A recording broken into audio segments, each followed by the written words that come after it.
അമ്മേ അമ്മ എന്തിനാ ഈ ഇഞ്ചി എടുക്കുന്നേ? ഇത്തിരി ചമ്മന്തിപ്പൊടി ഉണ്ടാക്കാന്ന് വിചാരിച്ചു. ഇത്തിരി നമ്മൾ സാധാരണ പായസത്തിനൊക്കെ തേങ്ങ പിഴിഞ്ഞ് കഴിയുമ്പോൾ ആ തേങ്ങ പിഴിഞ്ഞ് കഴിഞ്ഞാൽ വെറുതെ കളയരുത്. ഇത്രയും തേങ്ങയ്ക്ക് വിലയുള്ളപ്പോൾ അത് കളയണ്ടെന്ന് വിചാരിച്ചു. ഞാൻ അതും കൊണ്ടൊരു ചമ്മന്തിപ്പൊടി ഉണ്ട്. അപ്പൊ ഈ ഇതിലെന്ത് ഇപ്പൊ എന്തൊക്കെയാ ഇട്ടേക്കുന്നത്? തേങ്ങയുണ്ട്, കറിവേപ്പില ഉണ്ട്, പുളിയുണ്ട്, മുളകുണ്ട്, കൊച്ചുള്ളി 2 അല്ലേ? കൊച്ചുള്ളി 2. മുളക് ഒരു ചെറിയൊരുണ്ട. അയ്യോ പുളി.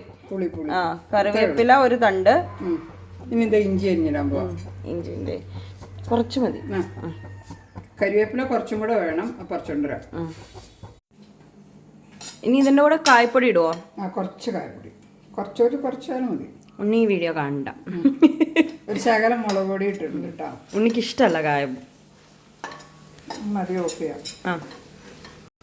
ഇതപ്പോ തണുത്തപ്പോ നമ്മൾ ഉപ്പ് ഇടുക. ഓക്കെ, മതിയോ നോക്കിയിട്ട് വേണമെങ്കിൽ കുറച്ചും കൂടെ ഇടാം. ശരി. ഇതിപ്പോ നല്ലപോലെ മൂത്തൂല്ലോ. ഇനി പൊടിക്കാൻ പോവാം.